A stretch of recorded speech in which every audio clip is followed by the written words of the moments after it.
What you're about to see is non-corporatized, independent activist news, and to help us keep making it, visit patreon.com/actout and become a patron. This week, as we inch closer to the election and find ourselves squarely in debate season, let's take a look at why we can't have a look at anything outside the two-party paradigm. Next up, Yoav Litvin shows us the power of two in both art and activism through his latest collaborative work, To Create. And finally, from Nogales to Nogales, these activists are connecting the dots between U.S. foreign policy, the drug war, and migration in Central and South America, with a series of nonviolent actions happening this weekend. From tweets to marching in the streets, this is Act Out.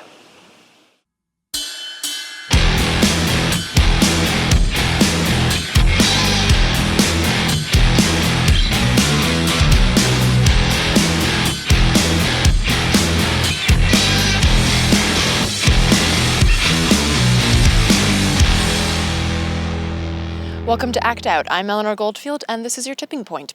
If you're like many Americans, including myself, you had a hard time stifling the gag reflex while watching the debates last Monday.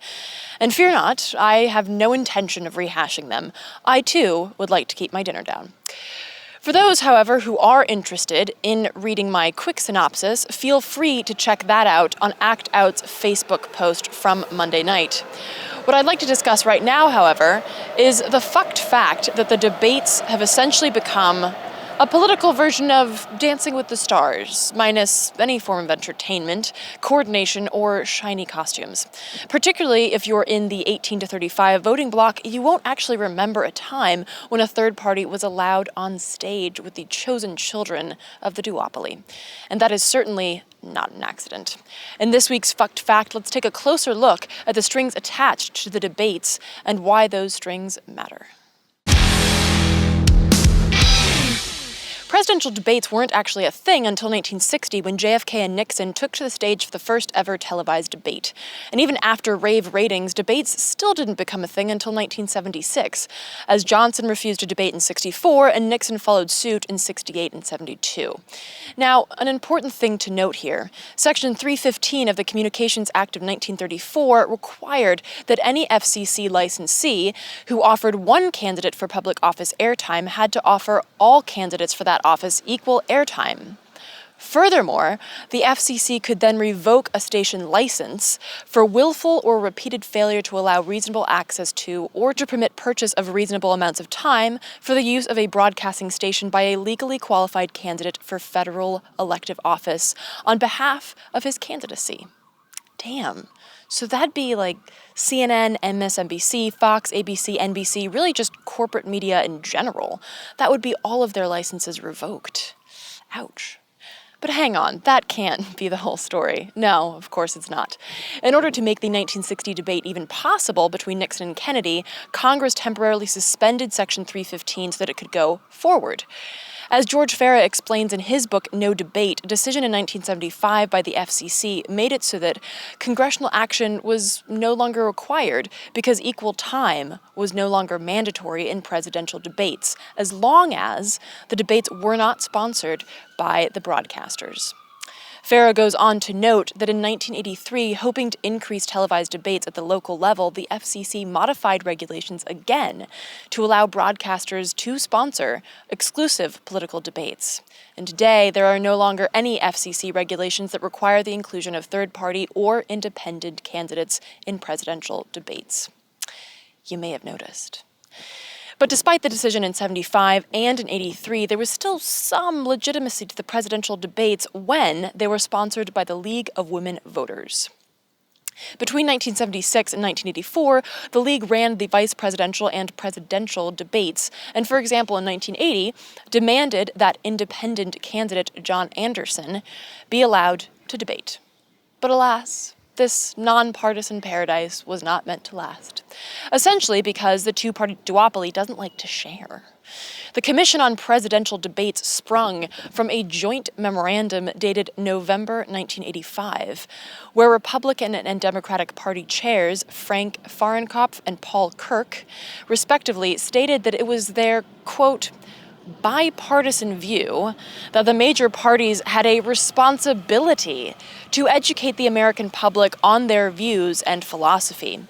Televised joint appearances were the best way to get this done, so therefore, future joint appearances should be principally and jointly sponsored and conducted by the Republican and Democratic national committees.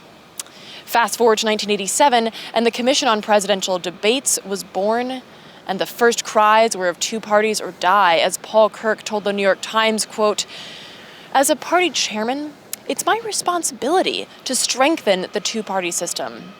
Well, that's nice and clear. The following year, the League of Women Voters ducked out of their sponsorship after finding it nothing short of unbearable to work with the CPD.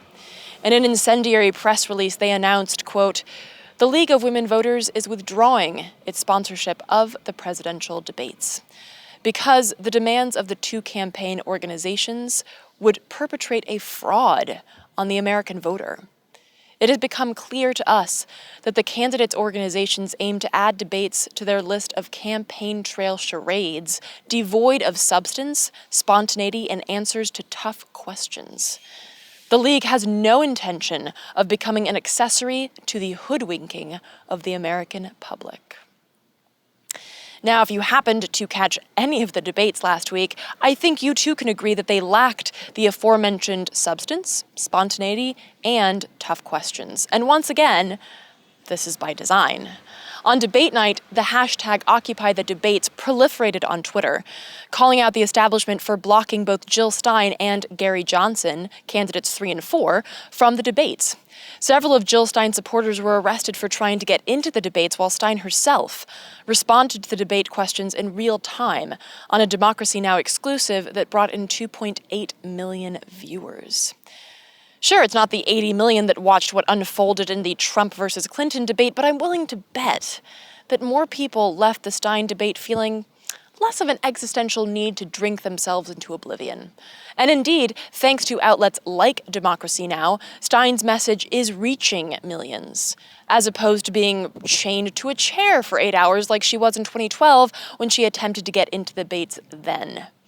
But even if alternative media and the power of social media can project a candidate's message beyond the stringent confines of a two-party stranglehold, it shouldn't fucking have to. It is beyond embarrassing that a supposed republic only allows two parties, both held by the same corporate reins, to engage the public in political discourse. Sure, the debates are a small sore on a horrifically ill body politic, but they still serve the popular misconception that we the people only have two choices. They fortify the either-or argument, pedestal the lesser of two evils line, and most definitely hoodwink the American public. There are more debates to come, and whether or not you choose to watch them is of course up to you and the strength of your stomach. But if you do watch them, take off the blinders. Understand the construction of this charade, this two-faced facade, and peer over the two-party wall at what might be happening outside, be it protests or other candidates engaging the people in an important, necessary, and unsanctioned debate. Now that we've dissected the two-party fiasco, let's talk about another power of two. Yoav Litvin is a neuroscientist, a photographer, an award-winning author, and an activist. Yes, I said neuroscientist. With this unique perspective, it's no surprise that his latest book offers a unique approach to activism and art, peppering both with a socio-political call to collaborate. Without giving away too much in my own words, let's hear from Yoav on art, activism, and collaboration. Take a look. Yeah, I studied neuroscience and I did my doctorate, and then I was very interested in how the brain works and emotion, especially. That was my focus: fear, anxiety, and trauma. So I went at it from the scientific perspective, and then I had my background with the radicalization that happened to me at a certain point, and then how life happens. I went through some accident. I had a sports injury, and in order to relieve the pain, the best thing was actually walking around. So I walked around New York literally for 15, 20 miles a day. And then I was like, wow, I reconnected to the New Yorker inside me because I grew up in New York, and just remembered, my childhood going into the subways and the trains were just bombed with tags. So I got so excited and I took my camera with me and then I started documenting it, and it just kind of clicked because it's a really radical art form, and it combined my politics. It combined the whole, social components of my neuroscience, because I'm also really interested in social neuroscience, and human beings are social species, and it really connected me on that aspect. So back to what I was saying initially, there's two components to how I view my activism. One is telling truth to power, and the other one is forging bonds. And that's what To Create is about, to really analyze and dissect what it means to collaborate. Right. So talk about this idea of collaboration because, as you noted in a recent article, human beings thrive off of working together and creating together. Yet our culture, which you pointed out as well, particularly in this country, continuously spits out this idea of the lone genius, as you put it. So what's the importance of collaboration, not just on an artistic level, but also on an activism level in terms of reaching the socio-political change that we're pushing for? Right. I think our country has, the people on top have an interest to kind of pump out this notion of individualism because it maintains the status quo. Because if it's all your fault, if you don't succeed in this world and it's all your fault, then you can't come to the system with any demands, because supposedly everybody has an equal shot, the American dream, yada, yada, yada. So a lot of the figures that we know as lone geniuses were actually reliant on a lot of people along their professional trajectory.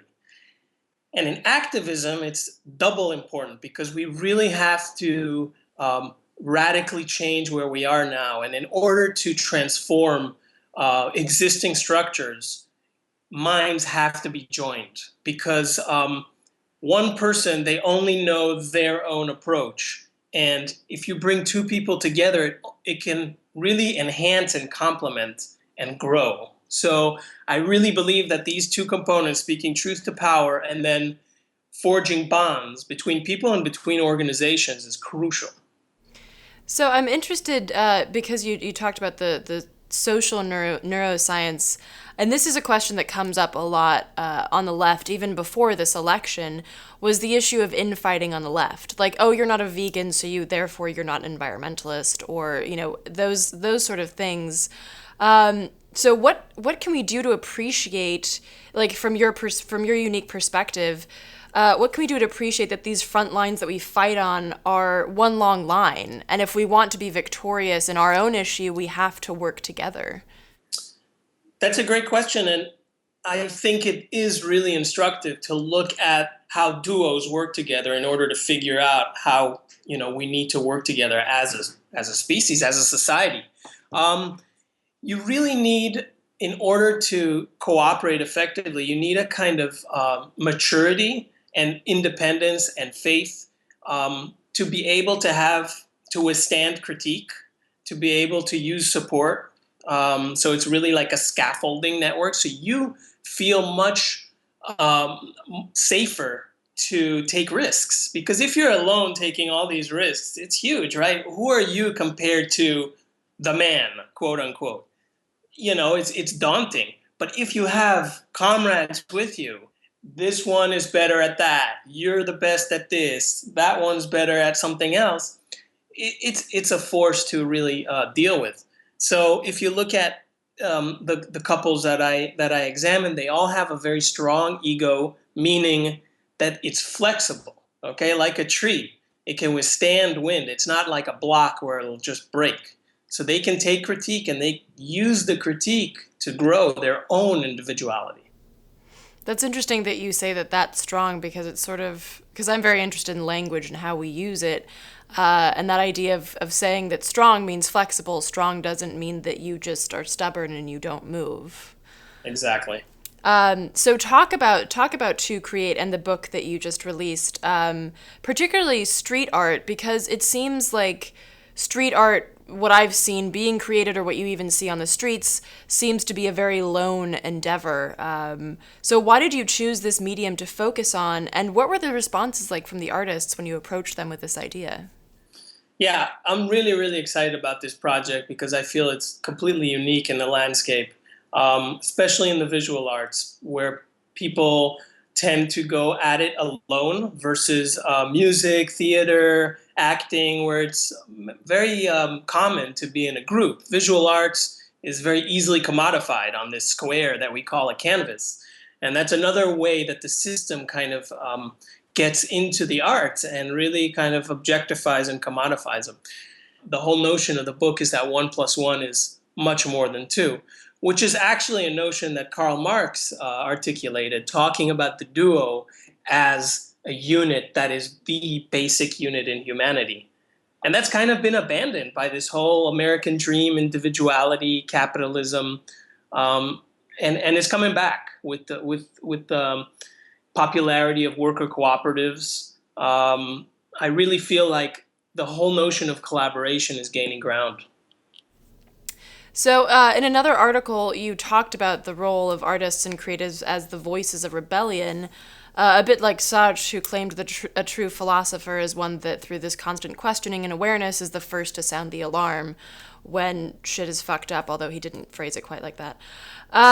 So, talk about the power of art in promoting and indeed creating that socio-political change. Sure. Art is a language, in my opinion. Just like any other language, but it's a very powerful language. It's like you need to take some medicine. So nowadays, we don't take the medicine in its raw form, right? There's a little capsule that's really easy to swallow. That's art. It transmits a message in a much easier and palpable kind of form. So street art, in effect, is a rebellious art form because on two levels that I see. Number one, within the art world, because it kind of cuts out the whole curator and that whole gatekeeper, and not only the gatekeeper, but the person at the actual entrance that takes money. So you don't have to pay for it, and you don't have to make it a day. Oh, I'm going to the museum now. I'm going to consume art. It's part of your life, whether you want it or not. It's out there. Okay, so that's in effect rebelling against the art establishment. And then number two, it's rebelling against this whole notion of public space that's just totally commodified in our reality by private individuals, by corporations. You go out your door, Coca-Cola. Did I want to see that Coca-Cola? No. I didn't ask any I didn't nobody asked me if they could put up that sign or any other sign.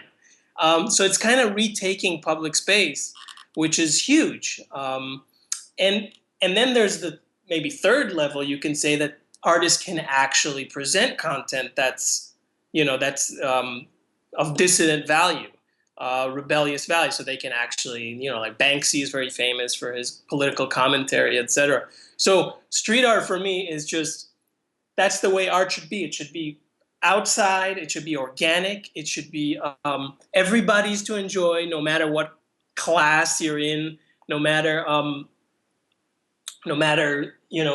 what you make and your age or your sex or whatever. Um, so that's for me the beauty of street art. It's really something that's organic versus regular art that we go and I can appreciate. I mean, there's some phenomenal artists at the Metropolitan Museum, but it's a totally different experience. Because I know that you've mentioned this a couple of times in articles that you've written and just now as well. So talk about this commodification of art and how that also stunts the growth of real powerful political art, and why I mean, not that I would like to see political art commodified, but it's not even like allowed to enter into that commodification spectrum unless you're like Shepard Fairey or something. Right. I mean, who commodifies it? The people who have power and have money. Who are those people? Those are the people at the top who have an interest to stay at the top. So they're going to promote their people, and the people who say who have turned art into just some pretty things. And I can appreciate pretty things. I love, the skill that's needed to create something that's just profound and beautiful. But that's not all art is, and it shouldn't be reduced to that, which is of an interest of those in power because they want to, they want to shut up any kind of commentary. So a lot of people who work outside the regular channels and who don't schmooze with the people who need to be schmoozed and et cetera, they're just not quote unquote successful within how, the capitalist system defines successful. I mean, successful, I feel, is something that you wake up and feel on your own, not necessarily how you're defined. So, but yeah, the system definitely kind of shuns from a very harsh political commentary. So, with this idea of collaboration, it can be kind of difficult for somebody to enter into the idea of collaboration. How does this start? And even though humans have that in the hierarchy of needs to fit in, the idea of consumerism and commodification has made it so that you fitting in means that you wear this and you do that and you look like this, not so much you connect with other people. So where do you even start? I mean, particularly in a place like New York, where if you say hi to somebody you're a lunatic, like how do you start this collaborative process, particularly in an artistic world where that lone artist might be, the thing? Right, it's very romanticized. And that's a great question. I think, like we said, like we talked earlier, the person has to be confident within their own work and have that flexibility in the ego to be able to approach, to say, hey, how's it going? I like your work. This is my work. Check it out. And you're right. That can be frowned upon by people who are very much into hierarchies and power, and like, who's this person, and who are you to talk to me, and that kind of stuff. And that's why I can't do the mainstream art world kind of hustle. Um, I think that collaboration has to be taught from an early age. I think it's important to integrate it into the educational system. I believe it has to be practiced in parallel with practicing your own skills and your own passions. You have to practice, working with other people. So finally, I want to ask you about because you mentioned the duo and the power of the duo. But I also want to ask, in your experience and in your studying, how have you found that there's a threshold? They talk about like worker-owned co-ops, and they say the ideal number is 120. And if you go above that, then it's unwieldy. So have you found that there's like, is two like this really amazing number that is far greater than the number two? Is there like a sweet spot? Is there too many? Talk about like the numbers game in terms of collaboration. So Vera John Steiner, in her book, she defines 5 stages of collaboration. Okay, there's connection, fusion, transformation, conflict, and then either separation or resolution. Okay, so each collaboration, I feel, well, probably not each collab, but many collaborations have an expiration date. Okay, and that's okay, because we as people don't necessarily need to focus on working with 1 or 2 or 3 people the whole time. We can shift. We're very dynamic, which is, when you look at today's kind of system that we are all part of, this hierarchical system, it's so rigid, right? And we as people, we're very dynamic. So in a way, it's not a real organic system. Um, with respect to a sweet spot, there isn't a number that I can say, some number. I think each relationship is so different, and just as duos are complicated and different and unique, there's a lot of research that has to go into this that's just not been done. So I'm with To Create, I'm trying to take that research and present a case study, which is, like I said, a capsule, because I find the works in here so beautiful. So I feel like, whereas a lot of books are academic, I hope that To Create will be so appealing visually that people will read the text because it's fascinating. You look at the different pairs, and each pair I start off with their own early life and work, and then I go into their own individual creative process, and then I talk to each one about what it's like to collaborate.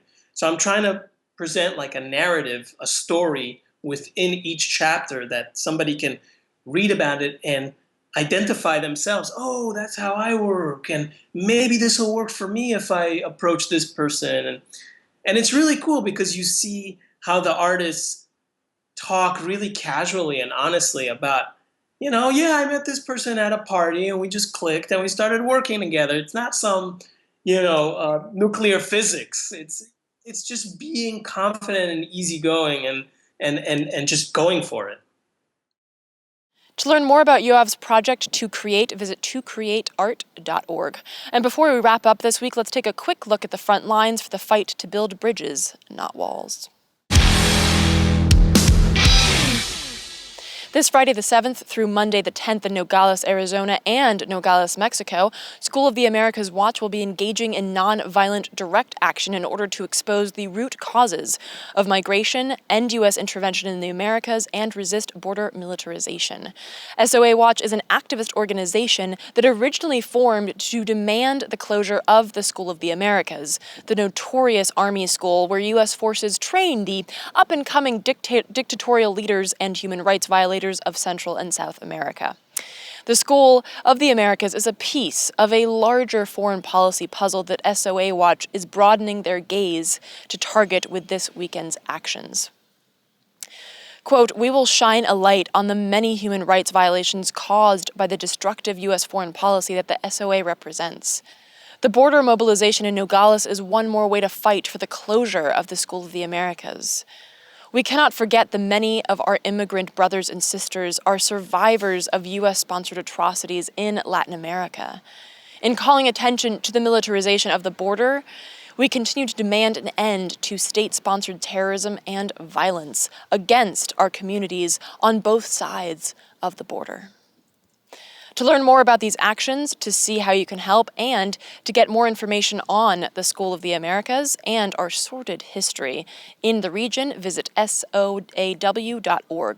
And that, revolutionaries, will do it for this week's Dose of Dissent. Thank you so much for watching. Please do spread and share this with all of your friends, foes, and people you don't know. As usual, check out the last slide to see the sites mentioned in this week's show, and be sure to follow us on Twitter, like us on Facebook, and subscribe on YouTube. From the slightly dismal Devil's Den, good night and act out. And real quick, to keep independent, non-corporatized media like this show going, donate at Occupy.com/donate. If you'd like to donate directly to Act Out, visit Patreon.com/actout.